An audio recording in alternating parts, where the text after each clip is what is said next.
Hi, my name's Dr. Catherine Hughes from Crime Psych. In today's video, I'm going to be talking about why people want to fit in so badly.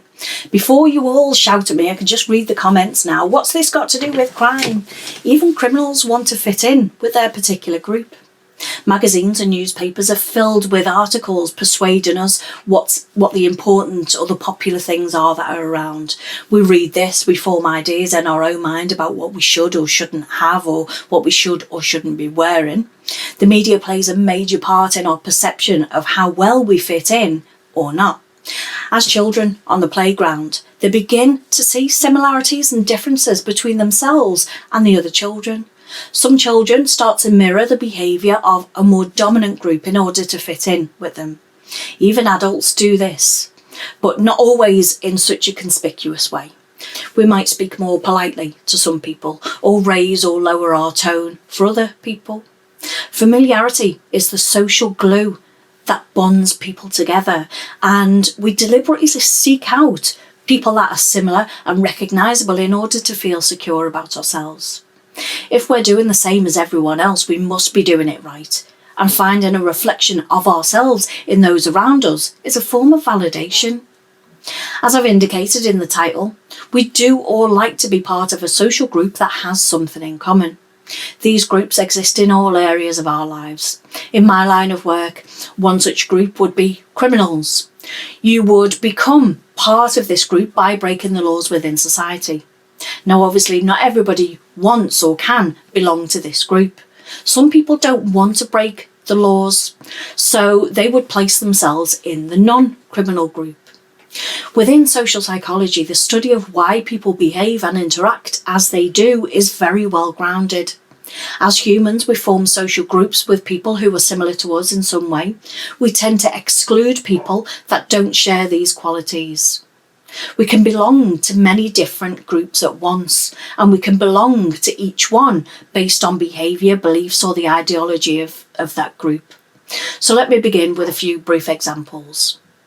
I see myself as being in a social group with my immediate family. I see members of that group as all belonging to the same group, such as my parents or my sibling. I could extend that group a little further to include all of the aunts, the uncles and the cousins. And this would be known as my in-group. People who don't belong to that group are considered to be the out-group.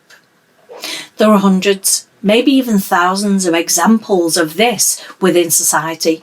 If you follow football, you might support Liverpool or Man United. Anyone else who supports Liverpool or Man United is in that in-group, and those who support other teams are in the out-group.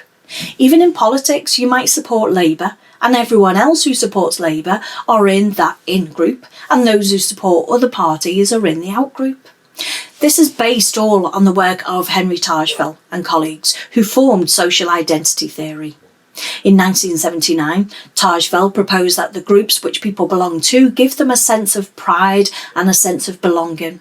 We divide people in the world as being us or them, depending on the social group.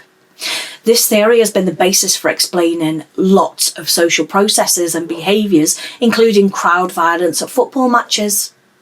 How we categorise people depends on the immediate social setting that we're in at that time.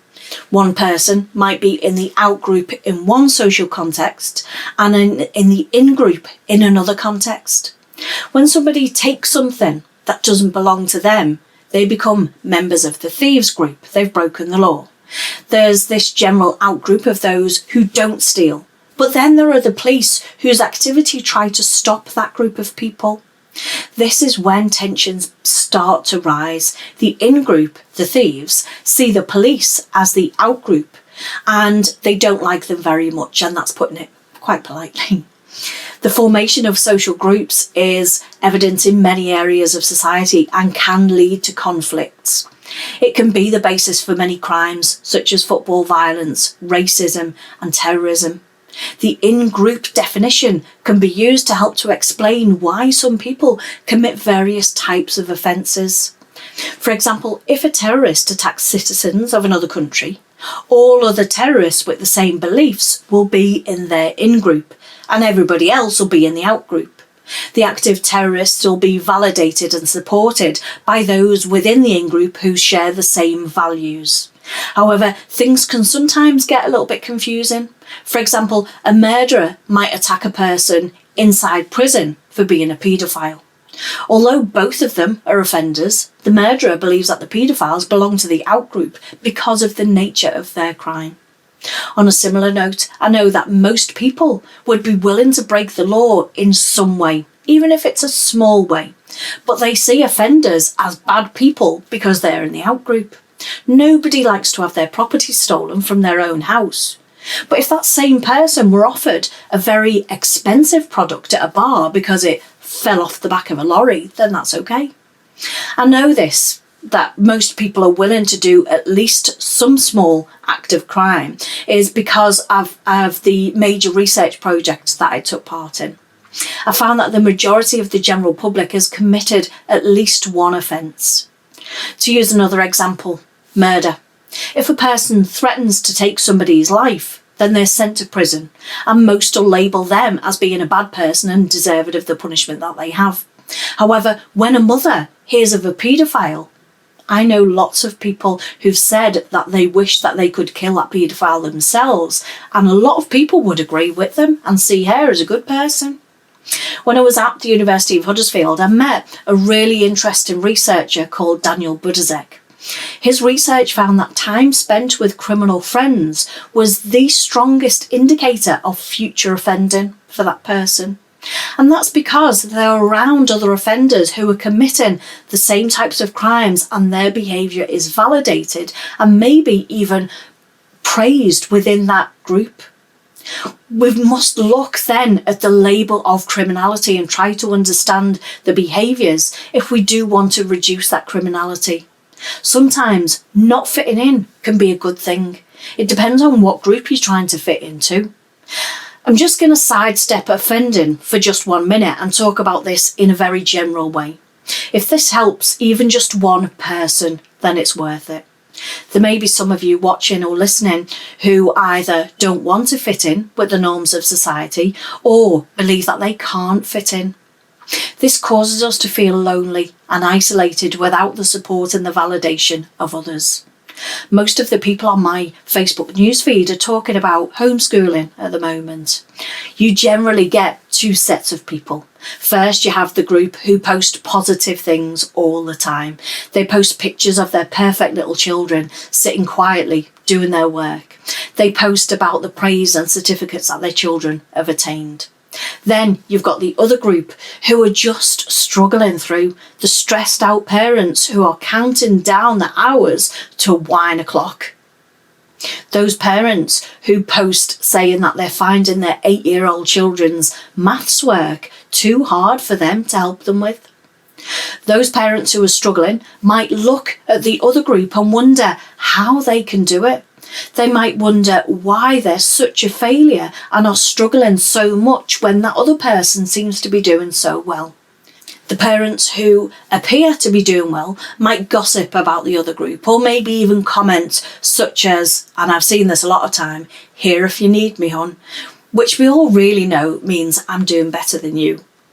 However, let me tell you one important thing. Those who appear to be doing very well just don't post on the days that they started drinking wine at lunchtime.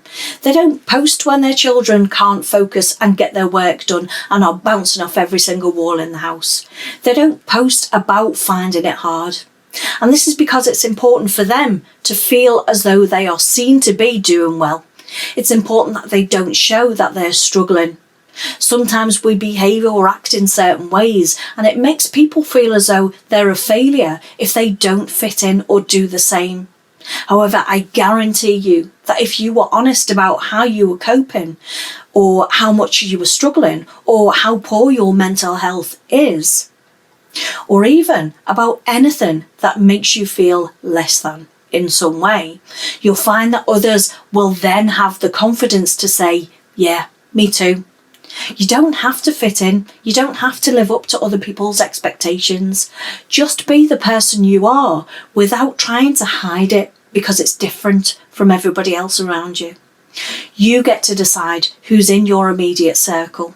That might only be one friend or one family member that you're very close to. But that's better. Being closer to one person is better than being remotely distant from a large group of people.